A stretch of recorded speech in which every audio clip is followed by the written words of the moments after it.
Hello everyone, সকলকে আরও একবার স্বাগত জানাই নিবারণ স্যার ম্যাথস ইউটিউব চ্যানেলে। আজকে আমরা অত্যন্ত গুরুত্বপূর্ণ বিষয় নিয়ে আলোচনা করব, সেটা হচ্ছে 2016 সালে এসএসসি অর্থাৎ স্কুল সার্ভিস কমিশন সেই সময় যে নবম দশম শ্রেণীতে শিক্ষক নিয়োগ করেছিল সেই সংক্রান্ত সেই সময় যে নিয়মাবলীগুলো ছিল সেই নিয়মাবলী সংক্রান্ত বিষয় নিয়ে আমরা ডিসকাস করব। কি এডুকেশনাল কোয়ালিফিকেশন প্রয়োজন বা নম্বর বিভাজন কিভাবে হবে, এবং সর্বোপরি আমরা আলোচনা করব এজ রিল্যাক্সেশন নিয়ে, যেটা এই মুহূর্তে অত্যন্ত গুরুত্বপূর্ণ এবং ভাইটাল একটা বিষয়।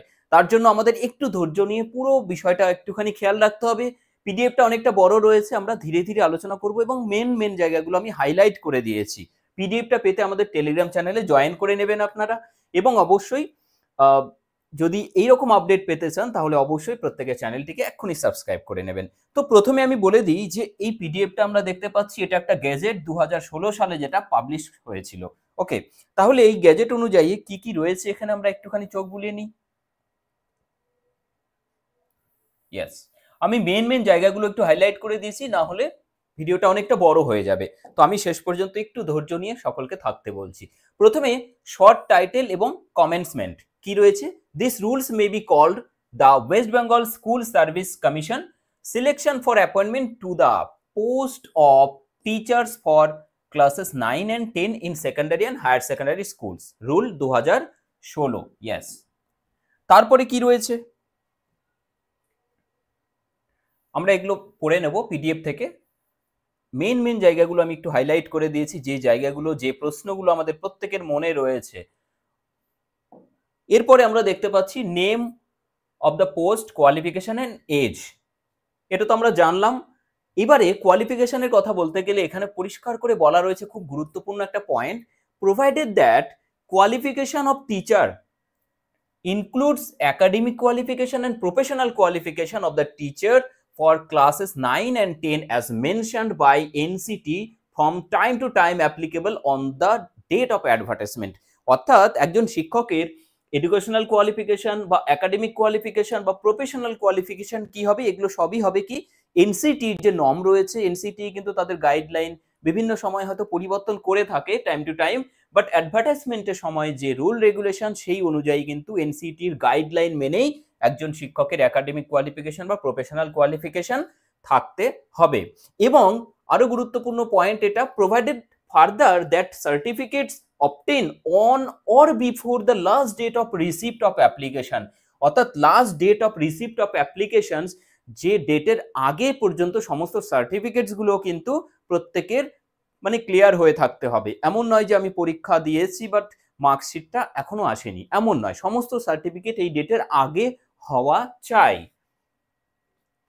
আচ্ছা, এখানে আরো একটা গুরুত্বপূর্ণ পয়েন্ট, সেটা হচ্ছে কি বলেছে যে provided that a non teaching staff or a teacher having post graduate, অর্থাৎ একজন নন টিচিং স্টাফ বা একজন teacher having post graduate degree আছে কিন্তু but holding lower category post, অর্থাৎ লোয়ার ক্যাটেগরির কোনো হয়তো চাকরি তিনি করছেন এই মুহূর্তে, তিনি কিন্তু অবশ্যই এখানে অ্যাপ্লিকেবল এবং may apply with maximum age 55 years as on the date of January of the year of advertisement. Advertisement যে সময় হয়েছে যে বছরে, সেই বছরের জানুয়ারি 1 জানুয়ারিতে তার বয়স, ওনার বয়স যদি 55 হয়ে থাকে সেই অনুযায়ী কিন্তু তিনি বসতে পারছেন, অর্থাৎ ম্যাক্সিমাম এজ লিমিট এখানে 55 ইয়ার্স রয়েছে। পরবর্তীতে দেখুন অবশ্যই পরবর্তীতে যেটা রয়েছে সেটা হচ্ছে additional essential qualification of candidate. অর্থাৎ এই ক্যান্ডিডেট একজন ব্যক্তি, একজন ক্যান্ডিডেট যিনি অ্যাপ্লাই করবেন হয়তো কোনো বেঙ্গলি মিডিয়ামে বা English or Hindi or Nepali or Odia or Santali or Telugu or Urdu as the medium of instruction shall have Bengali. অর্থাৎ উনাকে বেঙ্গলি, ইংলিশ অথবা হিন্দি অথবা নেপালি অথবা ওড়িয়া অথবা সান্তালি অথবা তেলেগু অথবা উর্দু এই বিষয়ে কিন্তু পড়ে থাকতে হবে as first or second or third language হিসেবে at secondary level of the board or equivalent or higher secondary, অর্থাৎ মাধ্যমিক, উচ্চ মাধ্যমিক বা ইকুইভ্যালেন্ট যেটা আমরা এখানে পাবো এদের এই ক্ষেত্রে কিন্তু ওনাকে পড়ে থাকতে হবে সেই ল্যাঙ্গুয়েজটা। ঠিক আছে, এরপরে আমরা দেখব ডিসকোয়ালিফিকেশন কি রয়েছে। অর্থাৎ ডিসকোয়ালিফিকেশনের মধ্যে আমরা দেখতে পাচ্ছি যে যদি কোনো ব্যক্তি কনভিক্টেড হন তাহলে তিনি কিন্তু এখানে পরীক্ষা দিতে পারবেন না, অথবা যদি তিনি সিটিজেন অফ ইন্ডিয়া না হন সেক্ষেত্রেও পরীক্ষা দিতে পারছেন না। ইন্টারেস্টিং এবং গুরুত্বপূর্ণ পয়েন্টস হচ্ছে পরেরটা, manner of selection. Manner of selection যেটা রয়েছে আমরা দেখতে পাচ্ছি যে selection to the post of the teacher classes 9 and 10 shall be made on the basis of results of the state level selection test, অর্থাৎ এসএলএসটি যে পরীক্ষা হবে তার রেসপেক্টে কিন্তু নিয়োগটা হবে। এবং এখানে যার মধ্যে থাকবে কি রিটেন এক্সামিনেশন যেটা কন্ডাক্ট করবে সেন্ট্রাল কমিশন অর্থাৎ এসএসসি করবে, evaluation of academic and professional qualification, এগুলো এভলিউট হবে কি কি একাডেমিক এবং প্রফেশনাল কোয়ালিফিকেশন, এবং পার্সোনালিটি টেস্ট হবে তারপরে কিন্তু এখানে মেরিট লিস্ট পাবলিশ হবে এবং সেই অনুযায়ী কিন্তু নিয়োগ হবে। এরপর আমরা চলে যাব আরো গুরুত্বপূর্ণ পয়েন্টসে যেটা আমি হাইলাইট করে নিয়েছি। আমি এই পিডিএফটা আমাদের টেলিগ্রাম চ্যানেল রয়েছে এনএস ক্যারিয়ার একাডেমি, সেখানে আমি পাবলিশ করে দেব। এখানে সিলেকশন প্রসিডিওর সম্পর্কে ডিটেলস রয়েছে, কি রয়েছে, কতজনকে ডাকা হবে, কিভাবে ডাকা হবে, সব পরিষ্কার বলা রয়েছে, আমি বলে দিচ্ছি। এখানে বলা রয়েছে প্রথমে the central commission shall arrange written examination, okay, এবং the central commission shall decide the procedure that the manner of conducting the selection test, okay, and after the evaluation of OMR sheet or answer sheet, অর্থাৎ evaluation হবে OMR sheet এবং answer sheet, তারপরে answer sheet of written examination, তারপরে the central commission shall prepare and publish their website with all detail of the candidate to be called for personality test, অর্থাৎ OMR sheet check হবে অথবা answer sheet of written examination check হবে, তারপরে evaluate হবে, তারপরে তাদের official ওয়েবসাইটে upload করে দেওয়া হবে সমস্ত ডেটা ডিটেলসে, কিসের ভিত্তিতে, marks of written test, academic এবং কোয়ালিফিকেশন অ্যাজ মেনশনড, ওকে। এবং কতজনকে ডাকা হবে ফর পার্সোনালিটি টেস্ট, যদি আমার ভ্যাকেন্সি থাকে 10টা অর্থাৎ 1:1.4, 10টা যদি ভ্যাকেন্সি থাকে তার রেসপেক্টে ডাকা হবে 14 জনকে। এবার যদি আমি আরো সহজ করে দিই হিসেব, যদি 100টা ভ্যাকেন্সি থাকে তার রেসপেক্টে ডাকা হবে পার্সোনালিটি টেস্টে 140 জনকে। এবং কোনোভাবেই পরিষ্কারভাবে এখানে আমরা দেখতে পাচ্ছি বলা রয়েছে যে এই সংখ্যাটা কোনোভাবেই কিন্তু এক্সিট করবে না, এটা কোনোভাবেই কিন্তু পার করবে না এই রেশিওটা, এই যে shall not exceed 1.4 times। কিন্তু এখানে একটা গল্প আছে, কিন্তু যদি লাস্ট যে ক্যান্ডিডেটকে ডাকা হলো সেই ক্যান্ডিডেটের যে এগ্রিগেট সেই অনুযায়ী যদি তারপরে আরো 10 জন ব্যক্তি থাকেন যাদের এগ্রিগেট সেই ব্যক্তির সমান লাস্ট ব্যক্তির, তাহলে সেই লাস্ট আরো 10 জন ব্যক্তিকেও এর মধ্যে ইনক্লুড করে নিতে হবে বলা রয়েছে, ঠিক আছে, ইয়েস। এরপরে বলেছে যদি if more than one candidate obtain the same aggregate, যদি একজনের বেশি ব্যক্তির এগ্রিগেট সেম হয়ে যায়, টোটাল মার্কস সেম হয়ে যায়, সেই ক্ষেত্রে কি হবে, the merit position of the candidates shall be determined according to their date of birth, অর্থাৎ যে ব্যক্তির ডেট অফ বার্থ আগে মানে বেশি সিনিয়র সেই ব্যক্তিকে প্রথমে প্রায়োরিটি দেওয়া হবে। এবার প্রশ্ন হচ্ছে যদি total marks and date of birth both same হয়ে যায় সেই ক্ষেত্রে কি করা হবে, সেই ক্ষেত্রেও বলা রয়েছে যে যার হায়ার একাডেমিক স্কোর আছে সেই ব্যক্তিকে প্রেফারেন্স দেওয়া হবে। এটাও যদি সেম হয়ে যায় যে ডেট অফ বার্থ, এগ্রিগেট এবং হায়ার একাডেমিক স্কোর সেম, সেই ক্ষেত্রে সেই ব্যক্তিকে রাখা হবে যার রিটেন এক্সামিনেশনে মার্কসটা বেশি থাকবে। পরিষ্কার কিন্তু এখানে সবকিছু আশা করি হয়ে যাচ্ছে। যদি আপনাদের কোনো মনে প্রশ্ন থাকে সেটা আপনারা অবশ্যই কমেন্ট সেকশনে কমেন্টগুলো লিখবেন, তাহলে আমি পরের ভিডিওতে ডিটেলসে ডিসকাস করে দেব। এবং আরো একটা বিষয় 11-12 যে রুলস রয়েছে সেটা আমি নেক্সট আরো একটা ভিডিওতে ডিসকাস করব, কারণ একটা ভিডিওতে দুটো ডিসকাস করা একদমই অসম্ভব। Next, validity of panel and waiting list. এই জায়গাটা বর্তমানে একটা দেখলাম আমরা এসএসসি একটা বিরাট একটা বলা যেতে পারে এই ভ্যালিডিটির উপরে তারা কিছু একটা করার চেষ্টা করছিল, যাতে করে এই সমস্যা থেকে নিজেরা বেরিয়ে আসতে পারে, ক্যান্ডিডেটরা ভেসে যায় যাক। তো এখানে পরিষ্কার বলা রয়েছে যে each panel and waiting list shall remain valid for 1 year from the date of publication of the panel and waiting list or the date of advertisement for the next selection test whichever is earlier। তো এই 1 বছরের মধ্যে কিন্তু এই panel and waiting list shall remain valid 1 year from the date of publication of the panel, অর্থাৎ 1 বছর কিন্তু valid থাকবে প্যানেল পাবলিশের।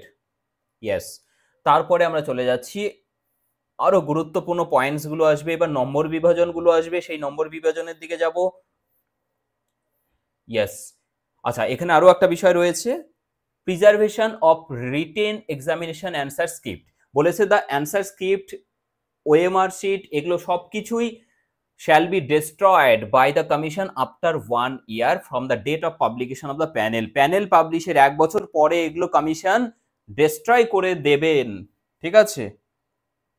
ইয়েস, এইবারে আসি গুরুত্বপূর্ণ জায়গা, যেটার জন্য আমরা অনেকক্ষণ থেকে হয়তো ওয়েট করছিলাম, সেটা হচ্ছে নম্বর বিভাজন। নম্বর বিভাজন, প্রথমে নেম অফ দ্য পোস্ট আমরা দেখতে পাচ্ছি টিচার্স ক্লাসেস 9 and 10, যেটার জন্য আমি ডিসকাস করছি এই ছোট্ট সেশনে। এসেনশিয়াল কি রয়েছে ভালো করে খেয়াল রাখবো আমরা এখানে একটু। গ্র্যাজুয়েট হতে হবে, অথবা অর রয়েছে পোস্ট গ্র্যাজুয়েট হতে হবে from the recognised university with at least 50% marks. 50% marks নিয়ে গ্র্যাজুয়েট অথবা post graduate in either, okay, যে কোনো একটা থাকলেই হবে। গ্র্যাজুয়েশন হতে হবে বা পোস্ট গ্র্যাজুয়েশন যেটা থাকুক, তার সাথে যেটা হতে হবে অ্যান্ড ব্যাচেলার অফ এডুকেশন অর্থাৎ বিএড ডিগ্রি থাকতে হবে ফ্রম এনসিটির রিকগনাইজড কোনো ইনস্টিটিউশন থেকে করতে হবে অবশ্যই।